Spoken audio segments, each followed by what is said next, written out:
BJP विधायक पर बरसे जयंत चौधरी, आज हम इसी पर करेंगे बात। नमस्कार, 4 PM में आप सभी का स्वागत है।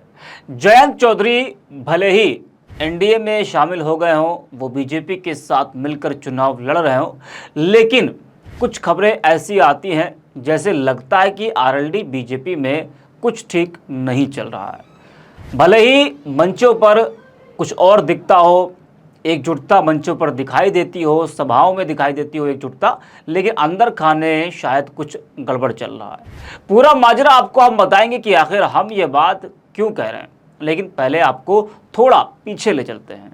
पीछे का मतलब इसी लोकसभा चुनाव में घटी कुछ घटनाओं के बारे में आपको बताते हैं, याद दिलाते हैं। उसके बाद आएंगे अपने असल मुद्दे पर। आपको याद होगा, बागपत के गांव में बीजेपी के एक वरिष्ठ नेता ने रालोद प्रत्याशी डॉक्टर राजकुमार संगवान को चाय पर इनवाइट किया था। तो उसके बाद राष्ट्रीय लोकदल के कई कार्यकर्ताओं ने बीजेपी नेताओं पर किसी बात को लेकर हमला बोल दिया था और लाठियां चला दी थी, जिसका वीडियो भी सोशल मीडिया पर तेजी से वायरल हुआ था। उस वक्त ये घटना काफी चर्चा में थी। वहीं उसके बाद एक और घटना होती है।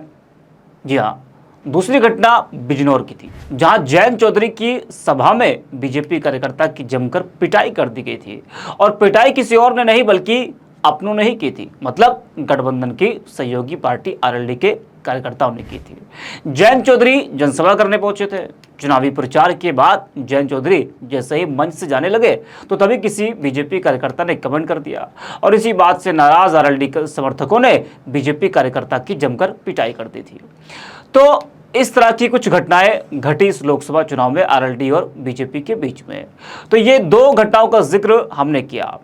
जी हाँ, अब आते हैं असल मुद्दे पर। दरअसल इस वक्त तीसरे चरण के लिए तेजी से प्रचार हो रहा है। जयंत चौधरी भी तेजी से एनडीए के लिए प्रचार करते दिखाई दे रहे हैं। वो तमाम सीटों पर बीजेपी प्रत्याशियों के लिए प्रचार कर रहे हैं, क्योंकि उनको तो सिर्फ 2 ही सीटें मिली थी, बिजनौर और बागपत। तो वहाँ पर उन्होंने अपने प्रत्याशी उतारे थे। बाकी जगह जो बाकी चरण है तो वहाँ पर वो बीजेपी के और एनडीए के प्रत्याशियों के लिए प्रचार कर रहे हैं।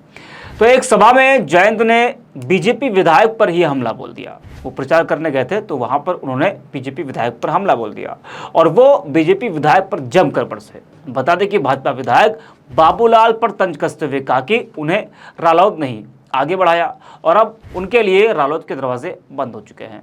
आपको बता दें कि फतेहपुर सीकरी लोकसभा से निर्दलीय चुनाव लड़ रहे रामेश्वर सिंह के पिता विधायक चौधरी बाबूलाल के बगावती तेवरों पर चौधरी जयंत सिंह खासे हमलावर दिखे। उन्होंने कहा कि जब उन्होंने अंतिम बार विधानसभा का चुनाव लड़ा था दिल्ली में, चौधरी अजीत सिंह एवं उनके समक्ष आकर भीख मांगी थी। उनको टिकट मिली, लेकिन जनता का भरोसा जीतने में नाकामयाब रहे। उनको जो कुछ भी मिला सिर्फ रालोद की वजह से मिला। उनके लिए अब रालोद के दरवाजे हमेशा के लिए बंद हो चुके हैं। आपको बता दें कि फतेहपुर सीकरी से भाजपा विधायक चौधरी बाबूलाल के पुत्र रामेश्वर चौधरी भाजपा प्रत्याशी राजकुमार चाहर के खिलाफ निर्दलीय चुनाव लड़ रहे हैं और इसके बाद पार्टी हाईकमान ने रामेश्वर चौधरी को पार्टी से बाहर का रास्ता दिखा दिया। रामेश्वर चौधरी के निष्कासन के बाद भाजपा के साथ साथ फतेहपुर सीकरी में सियासी हलचल तेज है। वहीं जयंत ने भी उन पर जमकर हमला बोला। जिस तरह से उन्होंने बीजेपी विधायक पर हमला बोला, उससे लगता है कि बीजेपी रालोद में कुछ ठीक नहीं चल रहा है और ये गठबंधन ज्यादा दिनों तक चलने की संभावना भी इसकी कम लग रही है। इस वीडियो में इतना ही। आप देखते रहिए 4 PM।